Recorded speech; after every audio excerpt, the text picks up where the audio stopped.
Ти си должен по закон на јавно чуен глас да говориш. Добра вечер. Екс-председател на Врховниот суд и судија Дана Илиев, Владимир Пивоваров, професор и екс-разузнавач, и Злате Димовски, професор и екс-разузнавач, се мои вечерашни гости. Контрар, знаеш, тоа е отприлike една иста граница. Чуму ќе стартува во својот целосен, да речем, сценографско-уреднички сјај, се надевам од наредната недела, но Чуму е веројатно едно од најпосакуваните прашања на ова денешно собитие, кое добива помалку елементи на својавидна политичко-партиска и криминална сапуница.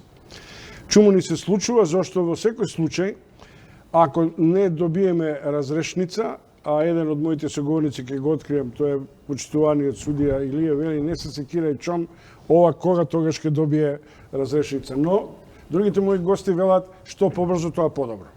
Темата е, како што ја следите од времето на вестите и потоа, целата ова пресвртница и распадот на системот во сведочењето, особено на припадниците на криминално-партиското подземје на кој се подпираше УБК, дел од можниот тандем Груевски и Мијалков, кој веќе посочуваат дека во Белата палата, не знам на кој спрат или во подземјето, е водена командата за организирање на влезот во собранието и начинот на кој требаше институциите да бидат ставени или да бидат дерогирани и можеби шефот на државата да ги преземе овластувањата за воена или вонредна состојба.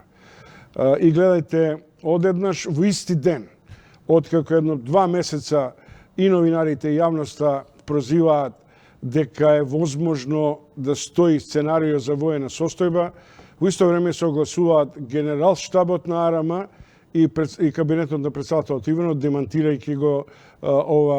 демонтирајќи ги информациите кои произлегуваат, да речем условно, од нивните криминално-партиски структури кои денеска и оваа недела сведочат во судскиот процес 27. април и кои веќе го вперуваат прстот во врхушката на претходната власт, не исклучувајќи при тоа и можна вмешаност на шефот на државата Георгиј Иванов. Владимир Пивоваров, веднаш го прашувам, зошто одеднаш коинциденцијата на соопштението на генералштабот, што значи дека на оден начин го негира постоењето на концептот или ја тресе прашината од сопствената вина со оглед на фактот дека постои сознанија дека значаен дел од воените специјални сили, дека дел од воената структура има партиски еполети. Прво благодарам за поканата. Прашањето може да го разговараме хипотетички, затоа што истрагата е во тек. Нормално е дека секој кој е прозван да даде свој демант, меѓутоа овој демант беше буквално кажано гол демант, без никакви аргументи и факти. Доколку генералштабот и началникот на генералштабот сака да ги проверат ваквите наоди, има година и пол до сега и тоа може да го проверат. Значи, она што се зборува во јавноста, како што е допрен глас за обвинителот, нека бидеше и допрен глас за генералштабот, за да ги провери тие наводи. Меѓутоа, и ако направите анализа од тие што го соопштуваат ова, на која функција биле на 27 април, многу работи ќе ни бидат појасни. Она што велите дека врската постои помеѓу председателот и генералштабот, тоа е нормална категорија, уставна категорија, тоа е врховен командант. Меѓутоа, никој не објасни многу елементи, меѓу кои и подготвувањето на вилата во Јасен за командно-штабните личности од државниот врв, во моментите пред да се случи, тогаш дури дознавме од седмата сила од вас, дознавме дека Јасен имаше многу дебати околу тоа прашање. Зошто се подготвува баш сега? Лично сум бил таму, го знам тој објект, бидејќи бев дел од военото разузнавање на времето. Значи, тоа беше напуштен објект од поранешна ЈНА, каде што исто така било предвидена. Има една друга деликатна информација. Долго време се зборуваше, имаше информации дека дури и джиповите со кои располагаат овие единици биле не реновирани така натаму. Како одеднаш тие беа ставени, да речем, во оперативна функција? Тоа се специјални, да кажеме, джипови, како вие што ги нарекувате БТРи. Значи, немањето финансиски средства тие возила ги остави долго време вон употреба. Меѓутоа, по мои сознанија, значи, треба да тврдам нешто кое ќе имам слика, документ, меѓутоа од разговори со лицата кои работат во овие објекти, во тоа време, значи, еден период каде што за многу кратко време сите се ставаат во функција. Нормално е, тие имаат своји посади кои ги обслужуваат. Во тие посади, нормално, како што вели генерал штабот, треба да си провери кои лица биле, значи остануваат писмени докази. Мислам, погрешна беше информацијата дека војната полиција е на готовс. Ако беше прогласена војна состојба, мислам, специјалните сили, волците, би биле тие кои би ја извршиле наредбата за она што беше најавено апсење на политичкиот врв на СДС. Меѓутоа, притисокот од странците и неостварените желби за можни меѓуетнички судири, како што беше планирано, меѓупартиски судири, како што беше исто така предвидено, не даде подлога и основ председателот на државата, господинот Ѓорѓе Иванов, да прогласи војна состојба, што впрочем го слушаме и во изјавите на лицата кои сега даваат исказ во судската Професор постапка. Димовски, под кои услови може да се искористи армијата на домашен терен во Република Македонија, со оглед на фактот дека армијата е чувар на границите на Македонија? Војната состојба ќе претпоставува украинско или белградско сценарио за инволвирање на генералите и специјалните единици во крвопролевање? Ќе ви скоригирам, повеќе војската не е за границите на Република Македонија, границите веќе се во ставена во функција граничната полиција, која што е во рамките на Министерството за внатрешни работи. Армијата на Република Македонија има сосема друга функција, кога би можела да се ангажира во услови кога имаме зголемена опасност. Само во тие услови кога не може редовната полиција, односно составот на полициските сили, да воспостави јавен ред и мир, или ако имаме непосредна воена опасност, или евентуално објавување на војна. Во такви ситуации може да се активира војската. Овие шпекулации кои што ги слушаме целовремено, мора од еден друг аспект да ги толкуваме. Барем по моје видување нормално. Едноставно мора да сватиме дека, тоа претпоставам дека и подобро ќе го објасни господинот судија, секој оној кој што е обвинет има право и да изнесува и лаги. Оној кој што е повикан за сведок секогаш треба да ја кажува вистината. И затоа не знам дали би било подобно да ја коментираме секоја изјава на секој од обвинетите, односно во функција на негова одбрана. Тие можат да кажат се и се што. Ние навистина треба да се поставиме во улога да толкуваме нешто за кое што може би утре ќе се покаже дека не е точно. Дека тие во функција на себе спасување изнеле многу невистини.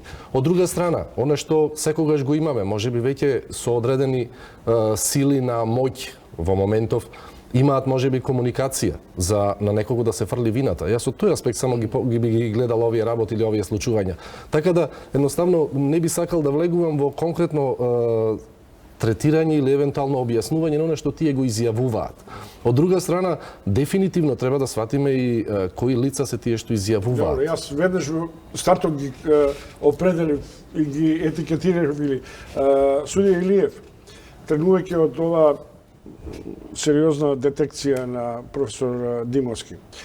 Во каква постапка, во каква контрадикторна постапка ќе се стави, условно кажам, искреност или лажењето на Нинџа, на сите овие претходни наспроти обвинувањето, ние гинеме, нека загинат и другите, и на каков начин е возможно во текот на оваа постапка обвинителот да изврши своеедно преквалификување или пренасочување на дел од обвинителниот акт?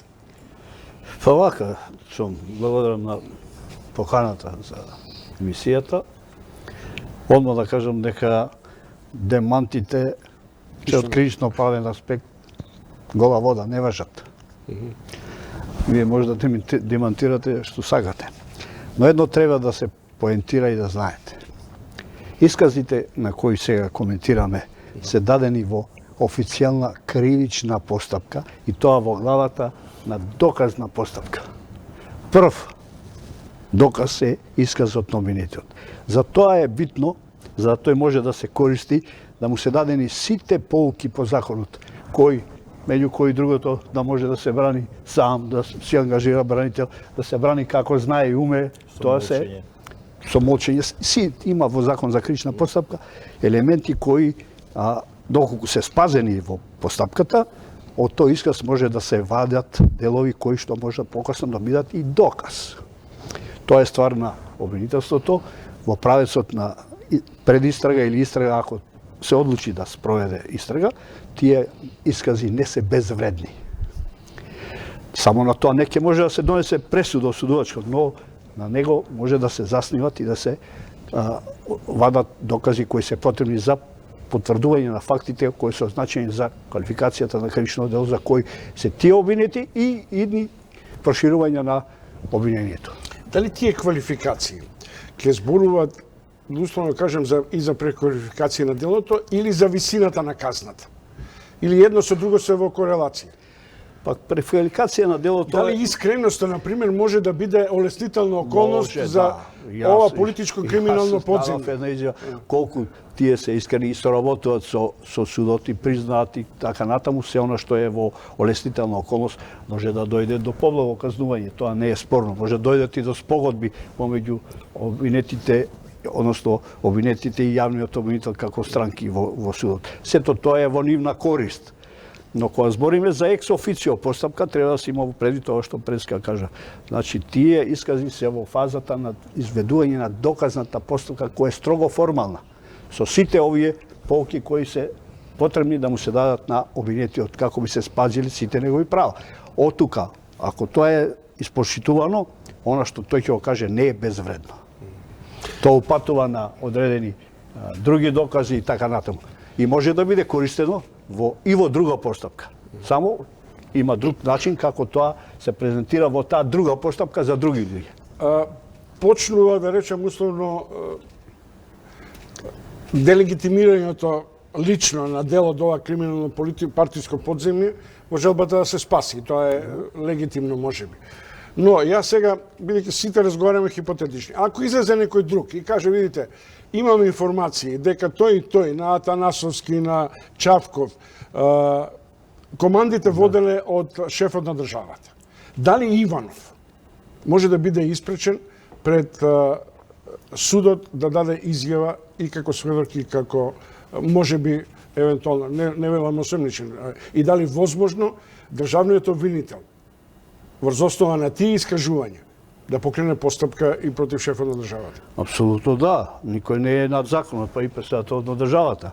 Доколку се исполнат одредени услови, дека тој исто како другите ужива имунитет во својата вршење на функцијата председател на државата, тоа му е познато на јавниот обвинител. Во предистрагната постапка тој ќе собере сите факти и докази кои се нужни за она за кое има сомнение дека председателот е вовлечен во некои действија кои се спротивни на законот или има обележен на некој од кривични дела кои се предмет на предистрагата или истрагата, и председателот е подобен за водење и предистрага и истрага. Тоа е автономно право на јавниот обвинител. Тој е должен да води постапка, односно собира докази и околности за секој лице или за секој настан од кој што може да се излече постоење на кривично дело кое се гони по службена должност. Ве прозвав како оптимист, јас сакам да ми одговорите. Да. Мислите дека ова ќе заврши во една нормална судска постапка, Апсолутно што би значило на одреден начин откривање и на организаторите, не говорам и за инспираторите? Апсолутно мислам дека ќе се дојде до главните инспиратори, главните нарачатели. Сето тоа е дел од ова сета целина. Еден дел се сега, ќе дојдат следните по нив тие кои довеле до ваквата состојба на 27 април. Тука нема бегање. Мислам дека јавниот обвинител не може и не смее да дозволи да оваа состојба заврши на половината од случувањата на 27 април.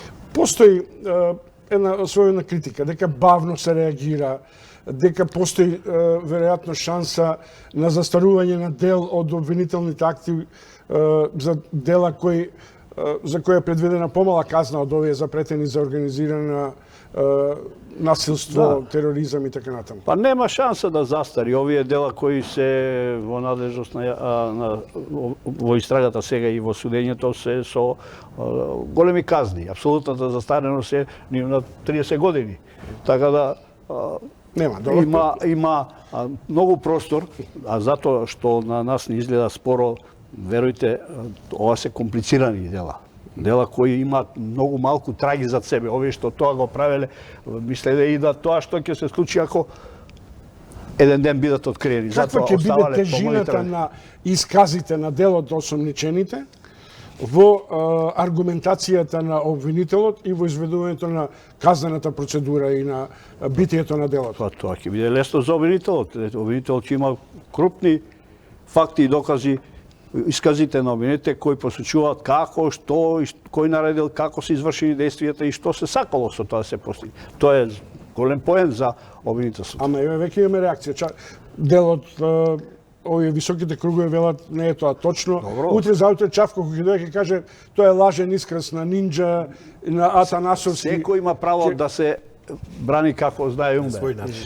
Судот ќе му каже дали верува на овој исказ на Нинџа или ќе верува на исказот на Чавков. А овие што сега демантираат, ќе дојде време кога треба тоа што го демантираат треба да го кажат во званична поставка, во процедура која е предвидена со закон. Ако има други докази кои ќе им се понудат, кои ќе им се предочат, не знам дали ќе останат на демантот или ќе тражат начин како да избегнат кривична одговорност. Дали може само да се надоврзам да објаснам, пошто спомнавте докази, мала реплика кон колегата Златко. Значи, управо сте, ова се само искази во доказна постапка и тие имаат свое значење. Вербалните или персоналните докази секогаш подлежат на проверка. Тоа што се зборува од исказите зборува за сијасет на луѓе кои биле присутни при примање, давање команди, извршување на конкретни задачи од извршителите, лицата кои сега ги даваат тие искази. Што значи дека апсолутно во истрагата обвинителот ќе се држи сигурно и за проверка на таквите докази, за вистинитоста, за да може на крај со аргументи и факти да го убеди судот дали е тоа така или не е така. Она што е многу важно, сакам само додавка да дадам сега сите, нели, ќе мора да ги дадеме своите видувања. Овде имаме и неколку други елементи кои што и претходеле на сето ова. Значи, претходно мора да се обавил информативен разговор со нив во полициска станица. Иако е неформален тој карактер, односно самото обавување на информативен разговор нема формална, нема процесно значење, меѓутоа сепак е елемент без кој што не може да се поднесе кривична пријава. Вториот елемент е кога се донесува кај јавниот обвинител во првото кај народот познато е кога ги апсеа, едноставно даваат исказ. Тој исказ се запишува, се заведува и таму веќе има формална, односно има процесна вредност сето тоа. Мисле дека обвинителите и истражните суди би биле наивни дека за ова време во притвор нема да им побараат на нив вакви искази. Не, тоа првото, тоа е прв чекор. И да ги спротестуваат исказите. Апсолутно. Меѓутоа може да се прочита. Да. Тоа го пропуштивме, сега да не објаснуваме цела постапка, нели? Јас имам една симптоматична Секако во постапкава ќе дојде до соочување. Да. И мислам дека тоа процесно действие мора да се изврши за да се утврди вистината и невистината, лагата и нели. Има дури еден од адвокатот на Нинџа Давидовиќ вели дека партиските структури на 27 ја презеле командата на МВР и тоа може би тоа легитимна негова оценка врз основа на желбата да го спаси на одреден начин Нинџа. Меѓутоа, сите ве прашам, особено вас, што бараа во собранието разузнавачи? Што бараа во собранието припадници на ДБК? Што бараа во собранието офицери или припадници на воените сили?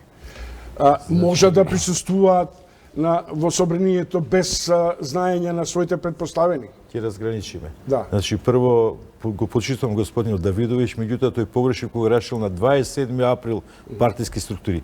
Тие од 2006 стана партиски структури. Тоа е процес кој траеше. Ова беше само надоградба на она се што беше ставено подлага. Впрочем, министерката Јанкуловска, поранешната во една своја изјава, јавно изјавува МВР на ВМРО. Значи, од тука веќе се ни беше јасно. Да не го обсервираме. Значи, сега да се задржиме на вашето прашање, значи, таму имаше припадници на армијата внатре во објектот кои по ниеден законски основ не би смееле таму да присуствуваат. Ниту професионално, ниту морално, ниту етнички воено лице да пристува во собранието, токму на вакви тешки настани. Од друга страна имаше представници од Агенција за разузнавање, најспоменува беше господинот Мумир Пепич. Значи немаше никакво објаснување и во тоа објаснување беше дека бил пратен на задача. Значи ако прочитате законот, Агенција за разузнавање нема никакви ингеренции на територија на Република Македонија. припадниците на УБК кои беа внатре.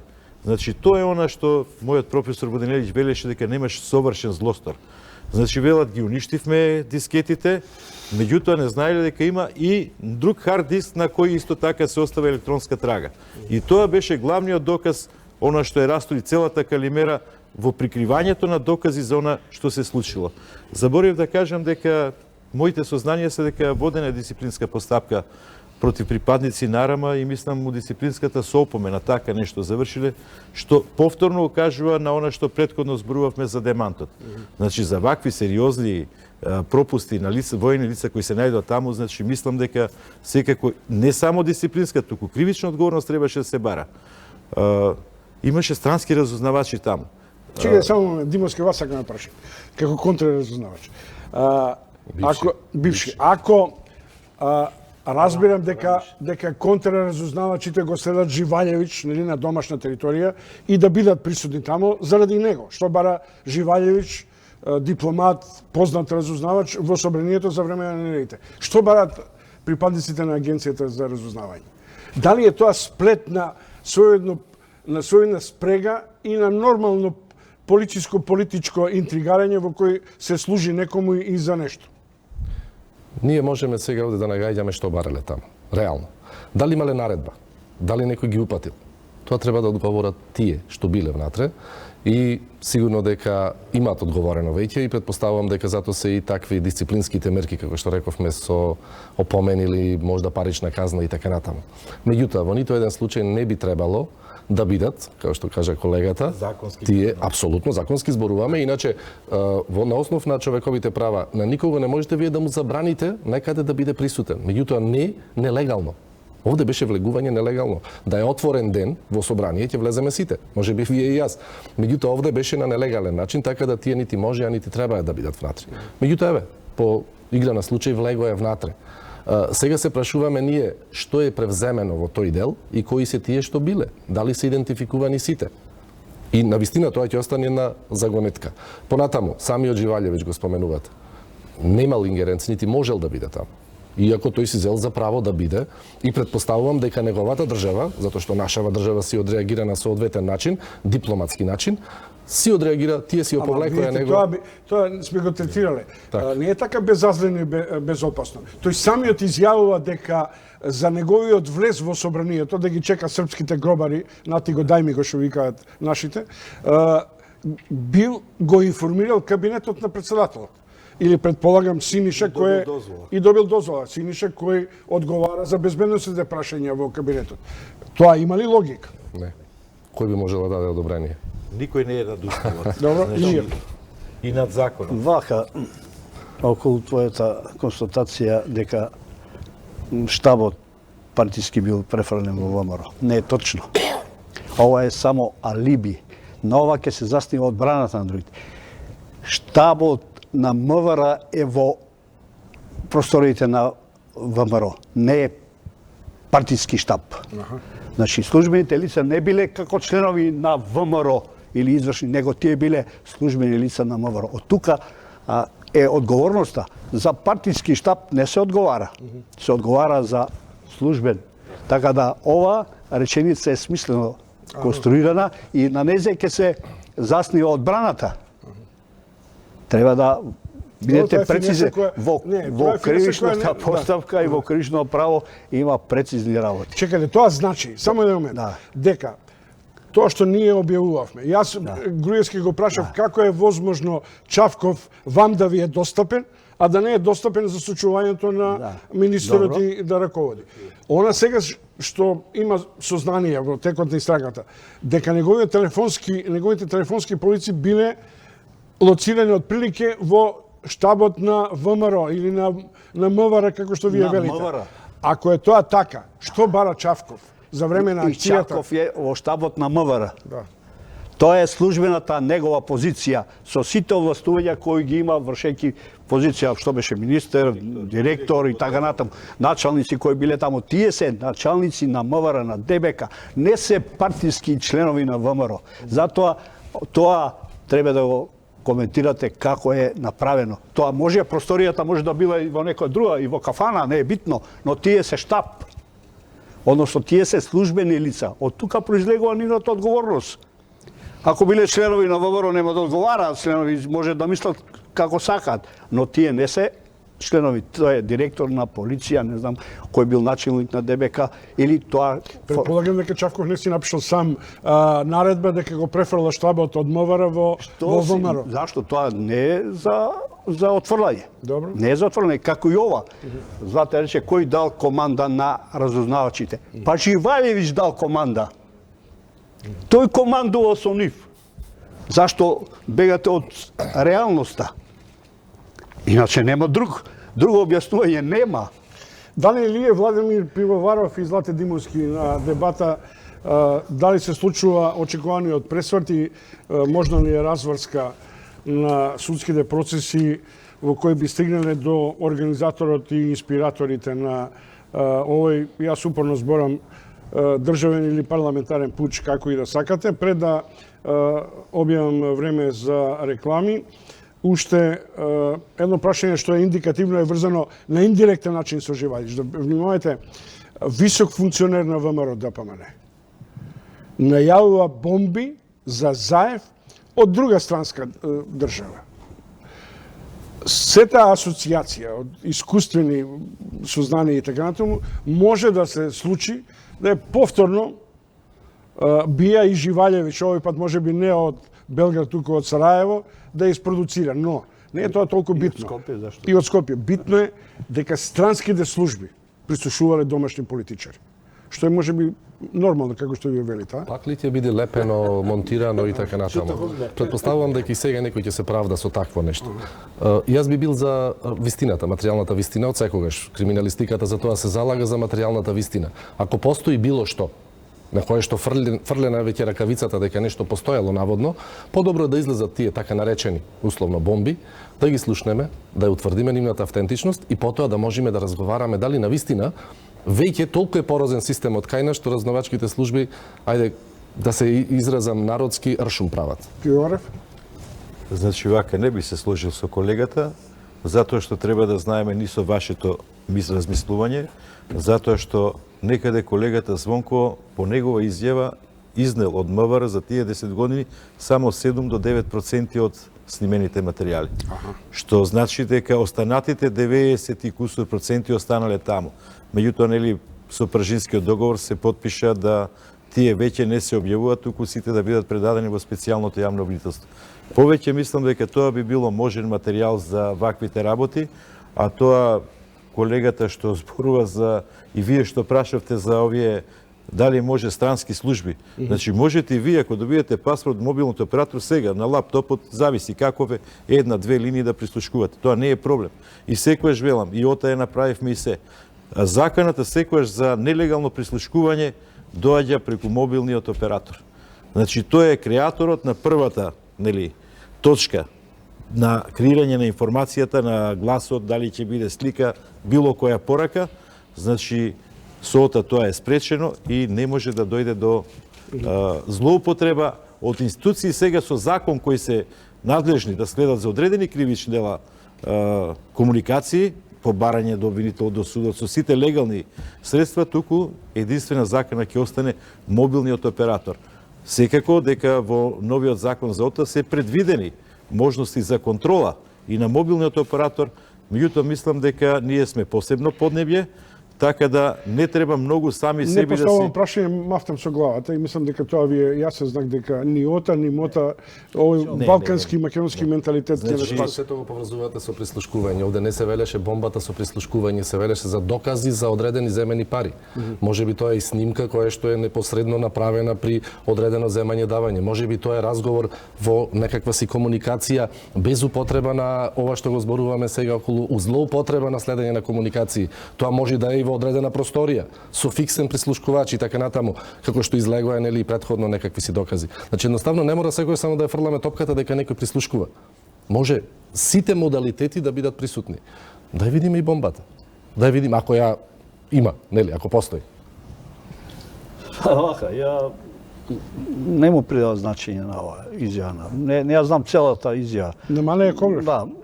кој е човекот што ја дава, кажува се. Тоа Кафанџија не знам што е, не го знам нити лично. од Скопје, нити Берлин, функција има, стана како и има. додуше завојена вистина еден од основачите на ВМРО. Во нашите кафани секој ден има такви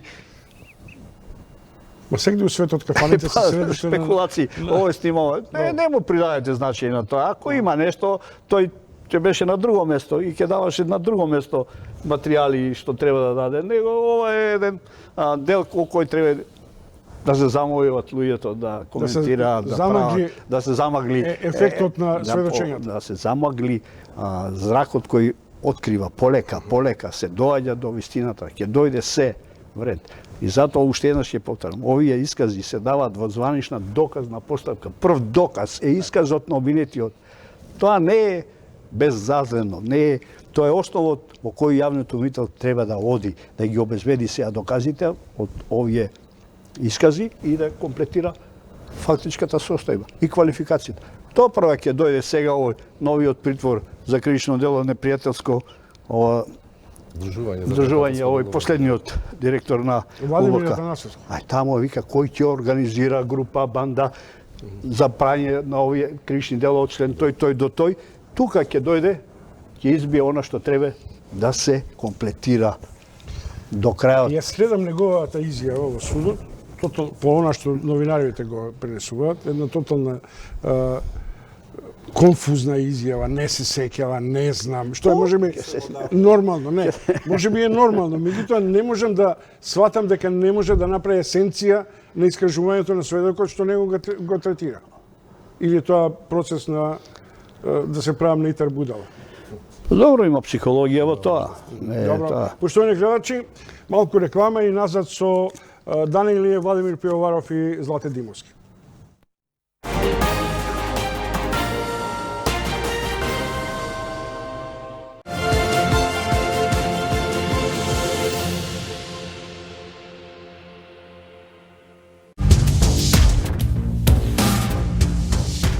Како се создаваа успешни бизниси преку лажни идентитети.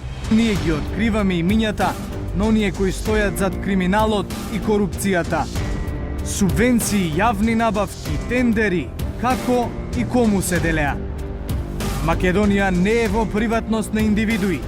Откриваме се што се случува зад ваш грб. Нема заштита за локалните шерифи кои станаа бизнисмени. Бараме одговорност од најмокните за најмалку заштитените.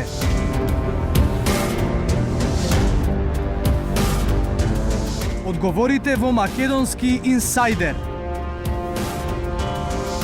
Стартуваме од 15 јануари 2019 година. Бидете со 1 ТВ. Ако не во НАТО и ЕУ, 1 ТВ го прашува председателот Иванов која е другата опција за Македонија. Дали смета дека е кочничар на европската иднина на земјата? Што сакал да постигне со прогласувањето на воена состојба за крвавиот четврток? Зошто аболицираше лица обвинети од специјалното јавно обвинителство за злоупотреби и криминал? 1 ТВ упати отворена покана до председателот Ѓорѓе Иванов за гостување во програмата. Одговор се уште немаме. Секој успех заслужува внимание, а секој пораз критика, дебати, анализи, интервјуа, сите најважни спортски случувања како од домашната, така и од меѓународната спортска сцена. Што остави длабок печат, а што допрва не очекува. За најверната публика и недобрите типувачи следуваат награди. Спорт 1, вашиот број 1 спортски информатор само на 1 ТВ. Секој петок 21 часот.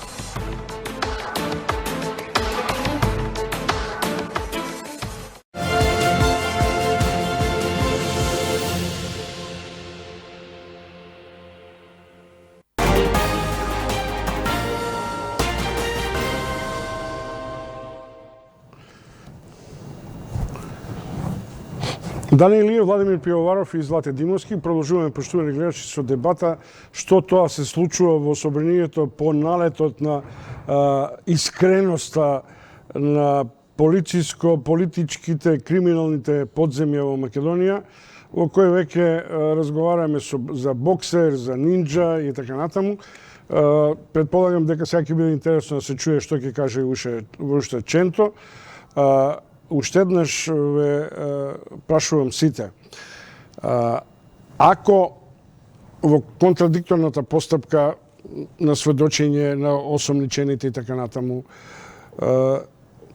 на обвинетените, да, на обвинетите, и па на евентуално на осомничени врз основа на нивните сведочења.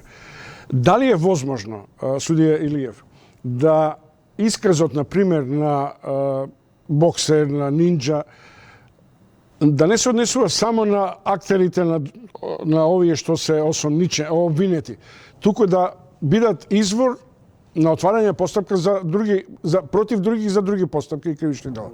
Тоа исто као бил секое сознание дека постои елемент на кривично дело за некој.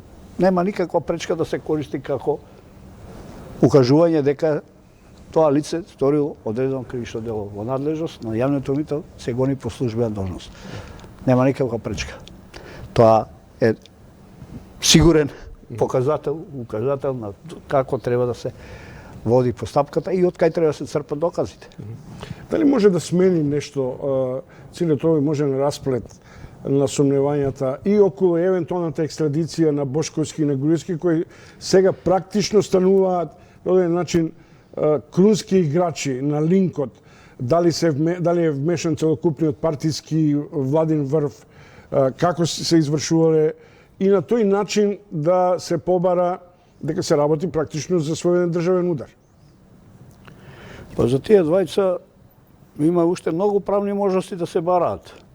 Па тие имаат со бакството направени и други кривични дела, па не слушам дека ги гонат за другите кривични дела. И може да се бара нова екстрадиција за нови кривични дела, не само за тие што избега.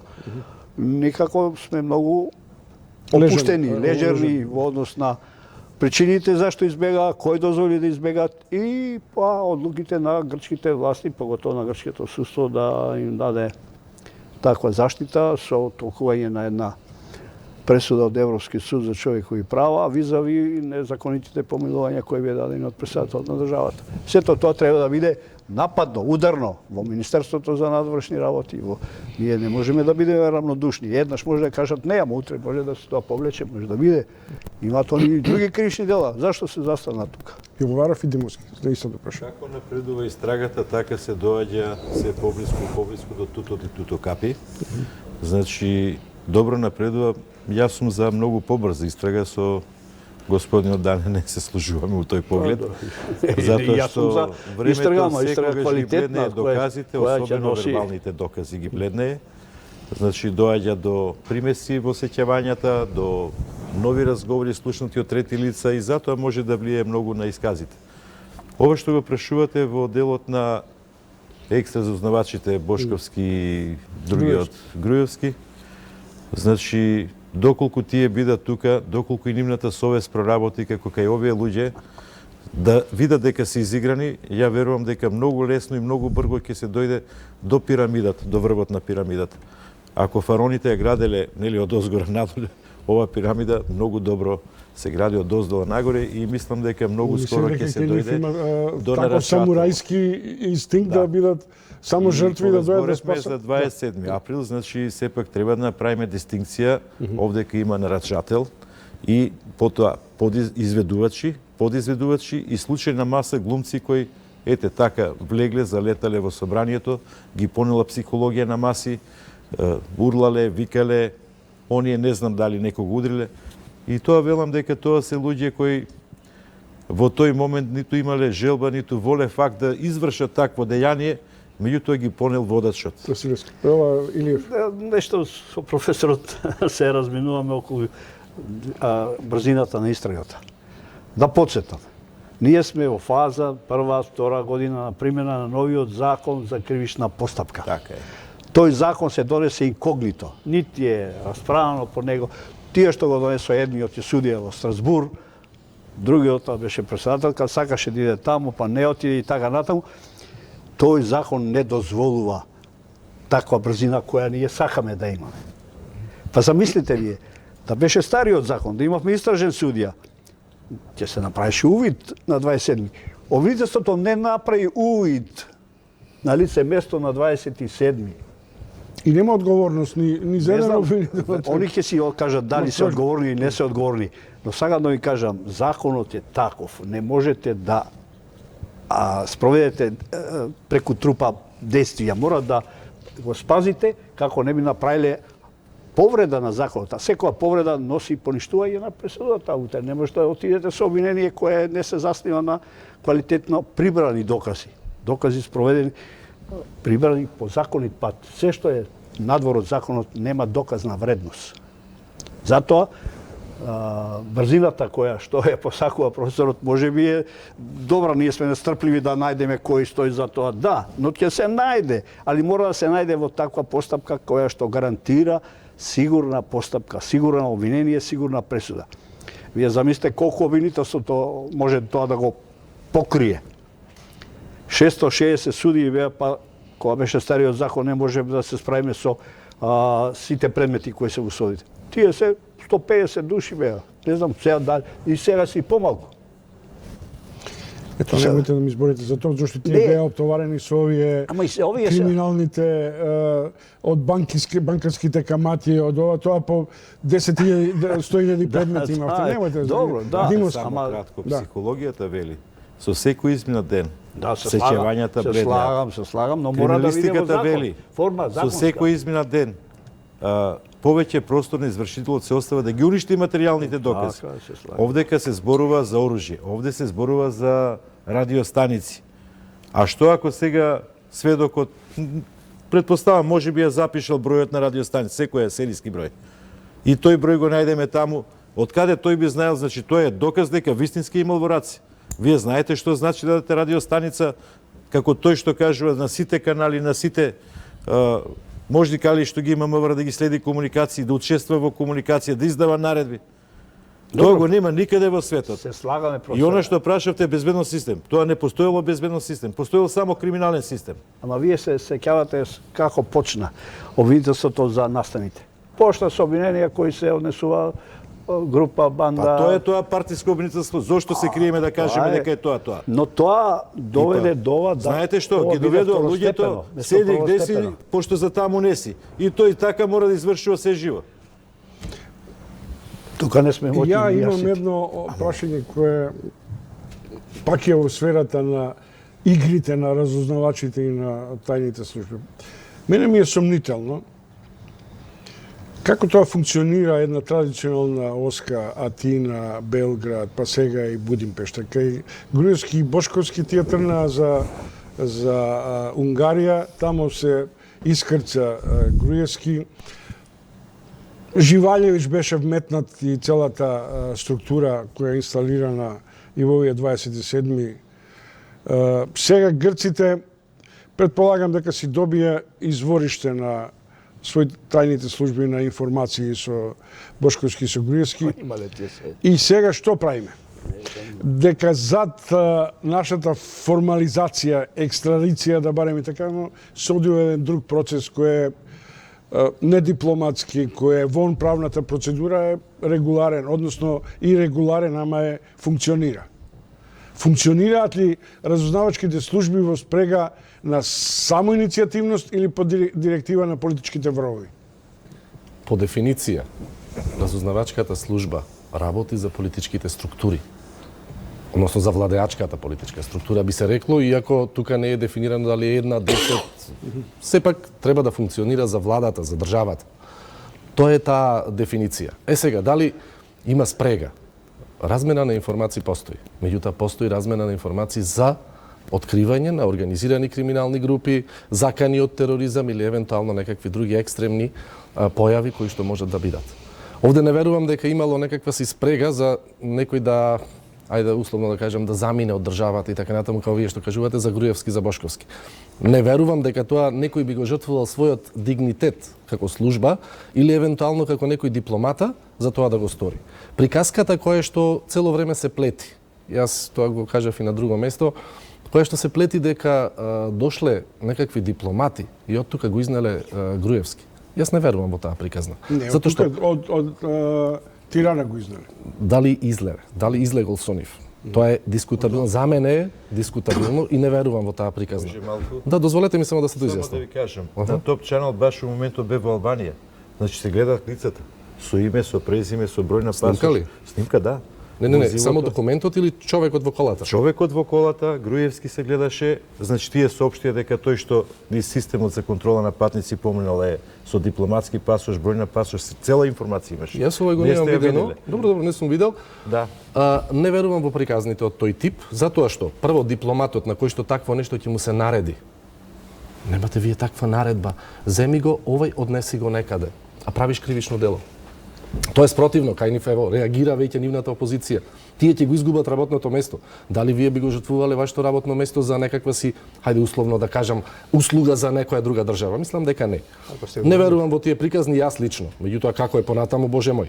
Она што дополнително е околу овие, дали ќе има екстрадиција или нема, што кажа судијата, да.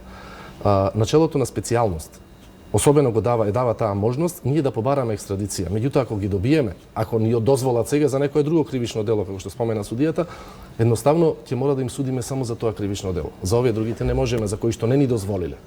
И не можеме два пати за исто дело да се суди, особено ако кај нив судело.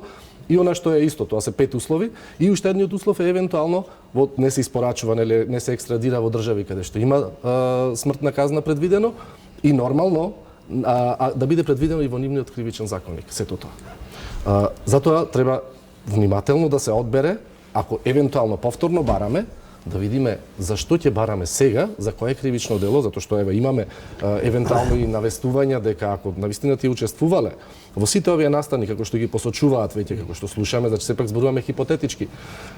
Ќе има можности евентуално да се покрене повторно за нив некаква си постапка.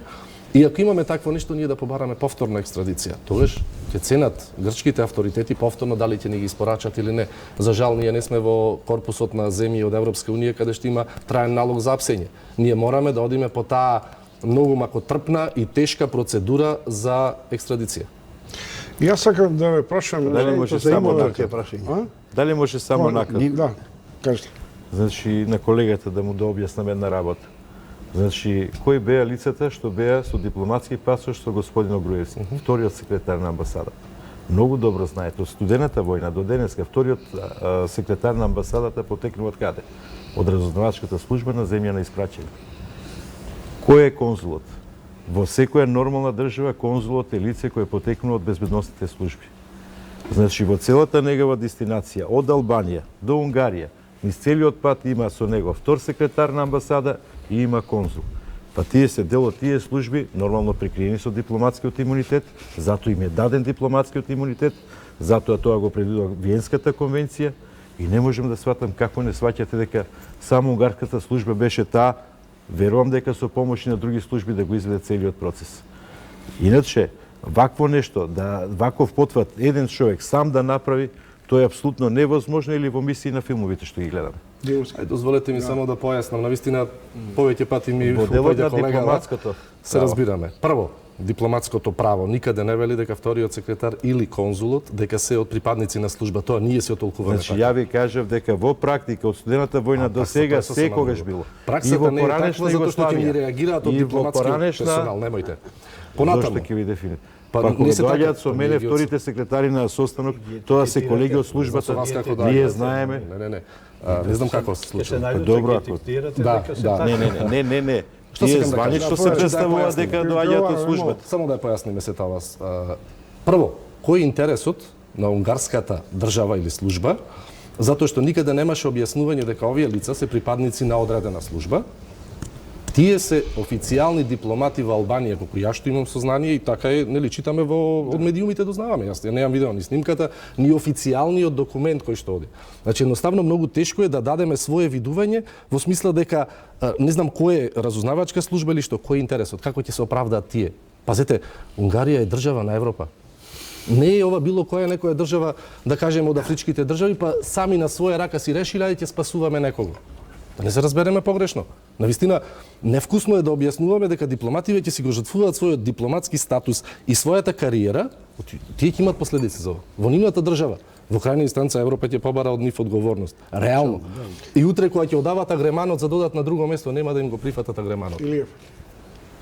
Овие се работи за нас сега не би. Немаме јас криминално ништо. Кој му помогал, како испаднал, тоа треба да видите на алфавета да не свате дека е направено од луѓе кои имале овластувања. Тоа го направиле како треба да го направат. Го пренесо преку 3 држави, 4 Да, и го и однесе. да учиме како И рецепт. треба да учиме. Но Што значи дека- прашањето, да. прашањето ми е друго. Ако беше блокиран сиот имот на господинот и на овие двајца во Грција, негов, на жена, татко, мајка, се, трети лица, се, ако беше, немаше да бегат. Дај кажите ми на Груевски и овој други од Бошковски, кои имаат финансиска штета нанесено на државата. Дали се блокира некој имот?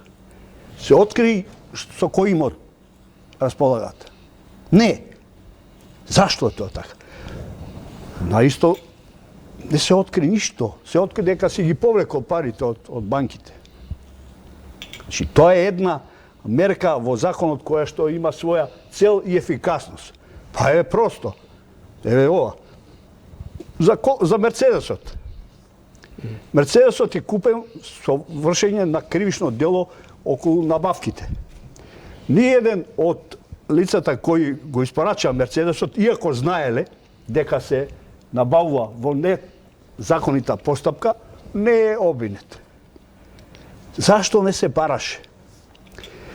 Судот да го заплени Мерцедесот, да го поништи правното дело склучено со продавачот и да го вратиме Мерцедесот, да ги земе парите.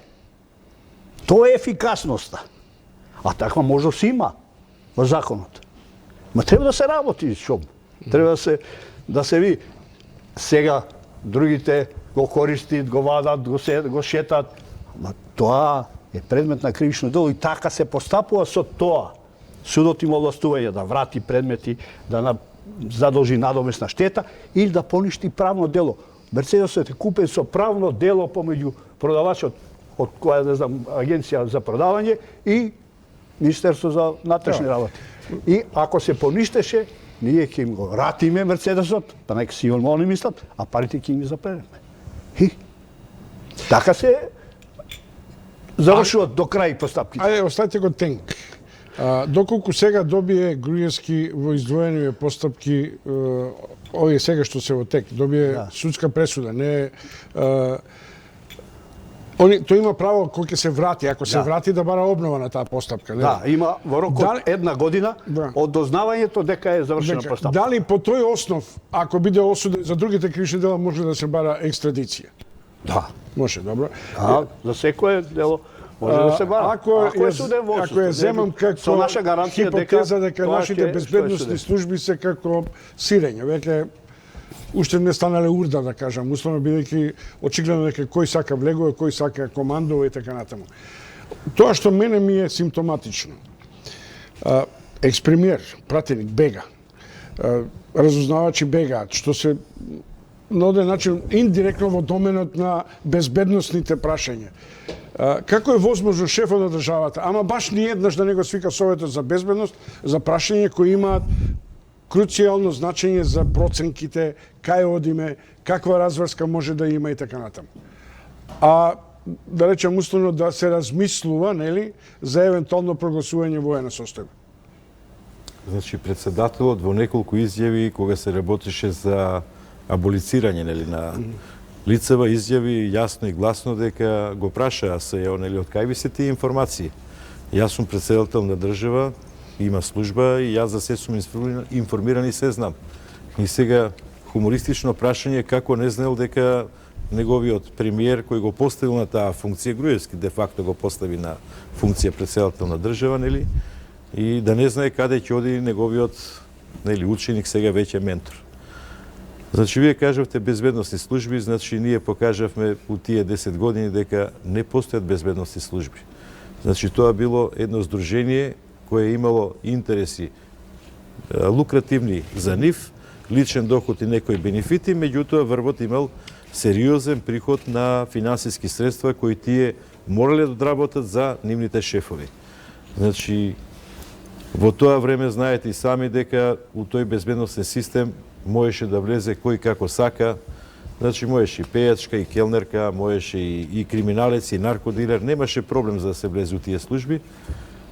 Не се вршеа никакви проверки, донесоа таму во законот било која диплома донесе, верувам дека половина и повеќе се можеби купени, кои треба нормално истрагите да ги утврдат. И фактички не постоеше служба, него постоеше едно криминално здружение кое видовме и самите на кој начин и како функционирал. Затоа државата сега ќе има многу тешка задача, значи се зборува првиот модел, вториот, третиот, на кој начин ќе ги направи реформите. Значи за еден добар Шнајдер за да направи убаво дело му треба штоф. А ако немате штоф, како ќе прави тоа дело? И ние така велиме 27 години правиме реформи. А од ден на ден имаме се послаби резултати у безбедносниот систем. Па не би се согласил дека во службите нема соодветен кадар од она време кога јас работев, апсолутно. Али се малку. Така, поголемиот дел од нив се честни поштени работници кои ќе се вадат лебот на соодветен начин. Оние што влегоја со партиски предзнак и добар дел и од нив исто честно си го вадат лебот, она што го видовме од самата врхушка. И затоа самата врхушка се покажа дека злоупотребувала. Согласно на што досега го имаме. Немаме пресуда, можеби грешам јас во изјавата, но во секој случај можеби имало злоупотреби. Оно што дополнително треба. Се согласувам со ова дека сега при моделот се избира некој модел, мислам дека веќе и одбран моделот. Меѓутоа проблемот или прашањето е како да се избегне сега веќе политичкото влијание и како евентуално да се избегнат тие бизнис интереси кои што постоеја, барем претходно ги идентификувавме, во самата служба. Не е само УБК. Не е само УБК. Тука имаме низа на фактори. Целиот безбедносен систем треба да го гледаме во тој склоп. И навистина би требало да се направат едни коренити реформи. Прво да осмениме самиот модел на размислување. Кај нас, кај сите нас. Ние наметнавме едно мислење кај сите дека се е пропаднато и се е во функција на корупција, не знам, некакви си игри и така натаму. Мораме да се вратиме назад. Мораме пополека да градиме еден систем на верување, да ги вратиме тие вредности кои што порано ги имавме, во смисла дека оној кој што ќе ја работи одредена работа во служба, тој мора да си ги реализира соодветните активности затоа што внатре важат правила. И јас не верувам дека дел од колегите кои што работат во УБК ја злоупотребиле службата. Не. Затоа што тие ако дознаеле за кривично дело и сега докажеме дека знаеле за кривично дело, а не пријавиле, тие ќе одговараат. Така да не можеме на тоа да се потпреме. Можеме ние сега само што било да кажеме, од овој момент да почнеме да градиме служба. Меѓутоа тоа е малку потешко затоа што сепак ги изгубивме, како што кажа, вредностите. Треба да се вратиме малку назад. Но не да користиме странски искуства, затоа што странските искуства се за нивни услови. Така. Да слеземе на нашево ниво, на нашите вредности. Молам, само накратко, дали може? Чекайте, само еден момент. Мислам дека во овој момент нашиот репортер кој се наоѓа во Солун може да биде на линија и да видиме што би можела да ни каже и да ни јави околу можностите на амбиентот во кој може би живеат и работат пребеганите Бошковски и Груевски. Искра? Дали е Искра на линија?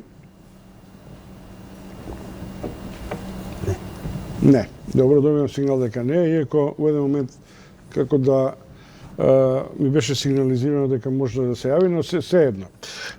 Дали може само Поверете. Значи, зборуваме за безбедносниот систем. Колку имаше терористички акти гранатирани на владата? Колку откри таа служба? Ни еден. Се случи диво населје. Во нормална држава после диво населје требаше службата не устече на нула и да почне да се гради. Што се случи? Исти луѓе. Тоа се тие луѓе. Нема други луѓе внатре. И како очекувате со тие луѓе кои 10 години не работеле ништо дека сега ќе профункционират и ќе работат? Не, мислам дека сте преоштри во овој дел дека Ама не сум преоштар. Ова се факти. Факти се, колку тероризам. имаше? Кажете ми која служба идентификува терористи пред време? Ама ве прашувам конкретно одговорен. Колку имаше напади на владата со минско-експлозивни средства? А мислите дека тие не беа инсценирани? Значи службата требаше да каже да, овие се инсценирани. Кога излезе служба? Па и сега нема излезе. Не излезе. Па и сега нема излезе на Што службата за низа мешате на сега? настани. И сега Значи исто. за тие настани сите молчат. Добро, не правиме за диво момент за- населје. не правиме- Такво нешто да ви се случи. Добро. Да ви се случи Гошинце. Добро. Па во таква ситуација вие велите дека имало служба. Разузнавањето тука, пазете, имате вие служба, гранична служба која што Која е гранична повредена. служба? Што зборувате? Да, тоа што Ама што слушате. зборувате? Ви влезе у урбана средина туристичка група од 30 За Гошинца човека. зборуваме. За Така споменавте, нели? Гошинца споменавте. Гранична служба, да. Да. Каде е агенција за разузнавање со надворешни информации? Каде е УБК? Може би имаме. Па знаете колку Ги имате ли оружје ви се информациите? Чекајте да ве прашам, немојте така. Имате ли Имам. информациите? Значи, Јас ги немам, сакам да за ви жал. кажам. Значи, Јас само кој бранам однесе хипотетички дека би требало да биде, а ги немам За информациите, вас жалам. ништо не значи носење месец дена пред тоа таа количина на оружје во Гошница? Ништо не ви значи. За мене Каде што лично. со ниеден акт, ни со еден акт нема пропишано дека таа караула треба да има толкова голема количина на оружје. Кој го дозволил тоа? И па тоа ве прашувам. Кај се Зашто службите? мене, јас не знам, јас не сум Ама во тоа ве службата. Вие Јас кажавте дека има одам таму многу квалитетен теоретски карен. поставено како би требало да биде. Во служба треба да прочитате. И за да влеземе во психологијата на одредено лице, зошто признал, зошто издава таква изјава и така натаму, ние треба прво да знаеме профилот на личноста. Да видиме кој е тој и зошто сето тоа го прави. И во тој контекст би сакал нешто да кажам. Да не Зошто сега во овој темата, период јас зборувам за Не, мораме службата ние да зборуваме за ова. генерално. Не, ние се враќаме на почетни работи вие во ја напаѓате службата Не ја со напаѓам неаргументи. службата. Кои не аргументи? Па ја ви 10 кажам години аргументи. функционирала, немојте. Ама ја ви кажам аргументи. Како диво наследие да се немаат информации? Кои биле во службата тогаш, дали знаете? И па тие лица исти биле. Истите се. И Сега имате дали се 10 сега истите? раководни промени, па Дали тие се лица сега? уште се во службата. Да. Тие што се биле задолжени. Тогаш зошто не се И па појде како со тие да се лица- утврди одговорноста? Тоа е друго прашање. Јас зборам за Зашто службата друго и прашање? прибирањето на информации. Одговорноста ќе треба тие сега кои се директори таму да си барат одговорност од тие што затаиле во тој момент. Државата беше Помина турната толку во време, војна. зошто не потегнавте да нешто се направи? Вие сте во официјалниот веќе формат. Не сум официјален формат. Сте како не сте, вие сте Координативен владиново центар. тело, владино тело сте. Владино тело кое не е Така е. задолжено со таа проблематика. Чекайте, има Имаш едно ли прашање одговор? што Интервјуа на гранично само управување, едно, како не? да не ја сведеме Значи, не е работата на везено во тој на службата не е, проценк, ама во да, гранично повеќе, Илиев. Па ние сме во гранично, ние сме само информативни. Само да ви спомнам Извинете. за тие Извинете. реформи. Ќе ви кажам, а вие ќе се сетите кој и што е. За еден голем мајстор од бившата држава. Кога служите му за таја, како ги реформираше? Првиот чин распушти, па после направи друго. Ранковиќ и не, Удба. не, ја не кажувам имиња, кажувам еден голем мајстор. Да, добро. Тие Тоа е служби Југословачки во Чешка 2003 година. За крај од оваа дебата да се подсетиме на почетокот. Со хипотетично и провокативно прашање. Можно ли е да се стигне до врвот на координираната акција за собраницкиот пуч? Ја мислам дека И дали може од сета оваа работа, доколку сите сведоци почнуваат веќе да зборуваат на индиректен или директен начин, дека тоа е координирано дури и од шефот на државата, дека може да стигнеме до импичмент за него и така натаму. Или тоа треба да заврши прво оваа целокупна судска постапка, па да се занимаваме со одговорност. Ова ќе се тече, ја мислам дека е стасано. Не сакам да импутирам дали председателот или некој друг стои за тоа. Тоа е сосема надлежност на надлежните институции кои треба да се бават. Но ова што завршува полека, кај упатува на тоа и се надевам дека брзо ќе се дојде до тоа. Нема излез од ова обвинение додека не се стаса до нарачателот и организаторот. Ова обвинение зависи од нив. Не може тоа да заврши со повикот Виена. Не е тој повик наредбата. Тоа си има своји правила во процедурата законска ќе се дојде. Полека ќе се дојде. Се во рамките на закон, со спазување на законита постапка. Се друго е импровизација и враќање назад. Тоа нема да донесе резултат. Резултат ќе донесе само работа на јавниот обвинител, само негова работа 24 часа, така да се израза фигуративно, на предметот да се дојде до главниот Добро, човек. Пивоваров и Димовски да завршим. Мислам дека на добар пат е истрагата, меѓутоа сепак зависи од овие личности што пред малку ги набројавте кои не се во Македонија.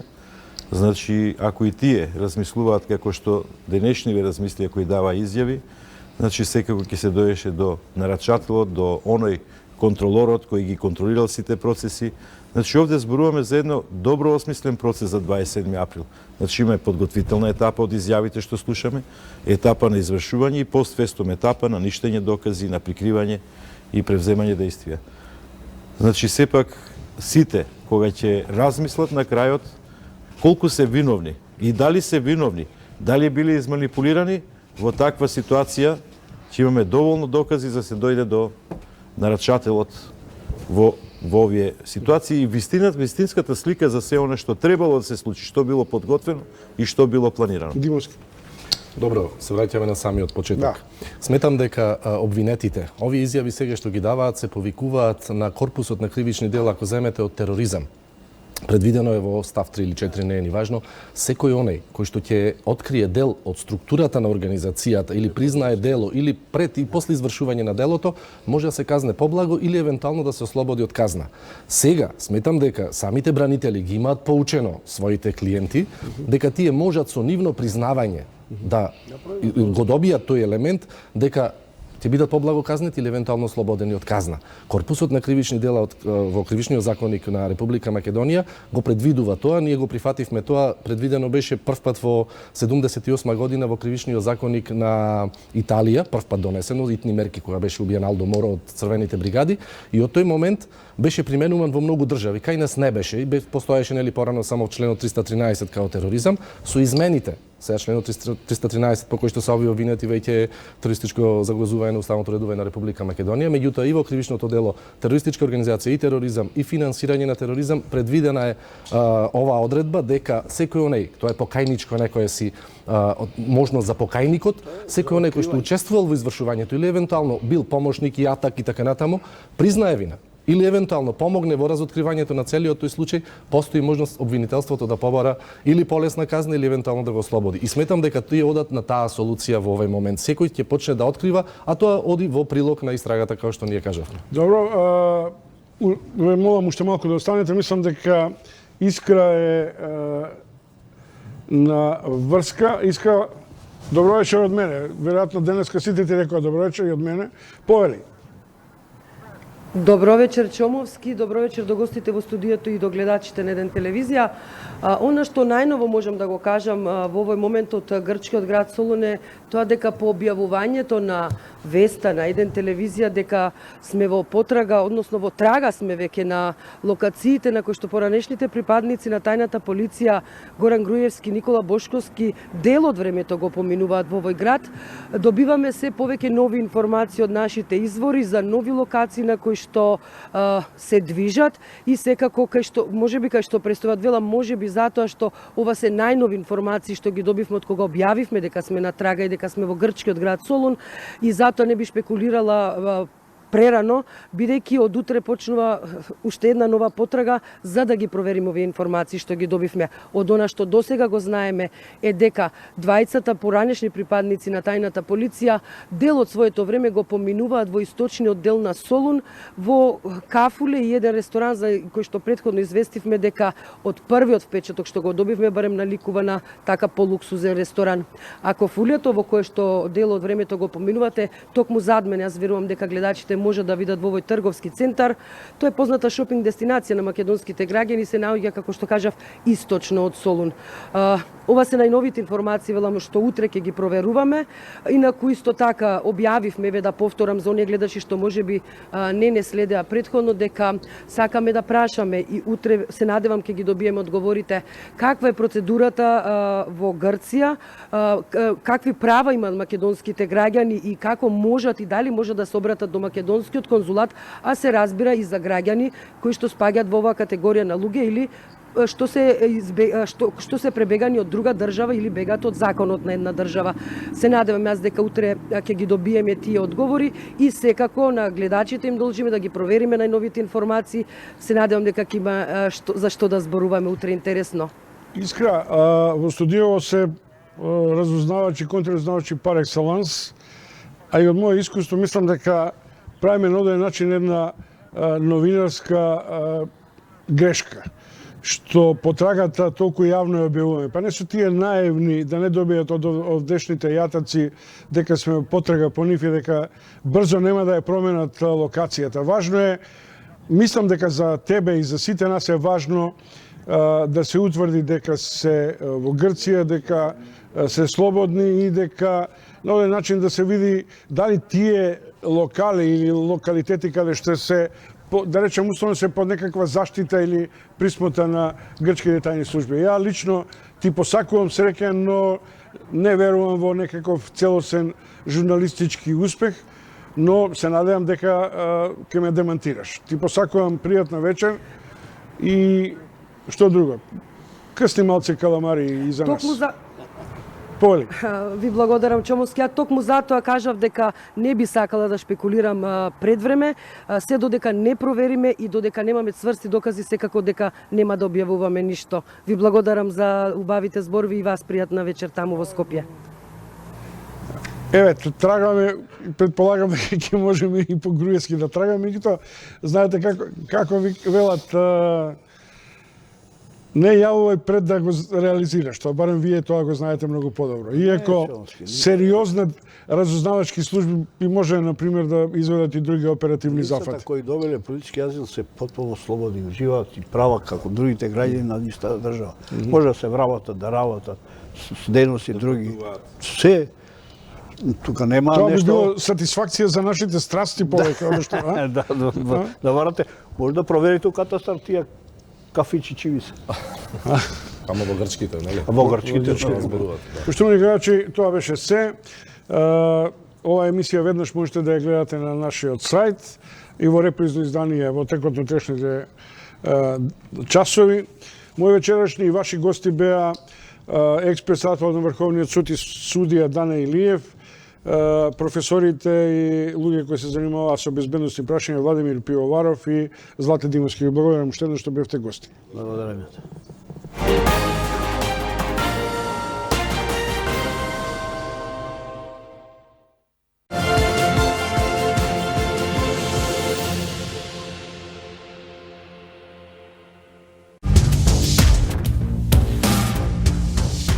Како се создаваа успешни бизниси преку лажни идентитети? Ние ги откриваме имињата на оние кои стојат зад криминалот и корупцијата. Субвенции, јавни набавки, тендери, како и кому се делеа. Македонија не е во приватност на индивидуи. Откриваме се што се случува зад ваш грб. Нема заштита за локалните шерифи кои станаа бизнисмени. Бараме одговорност од најмокните за најмалку заштитените.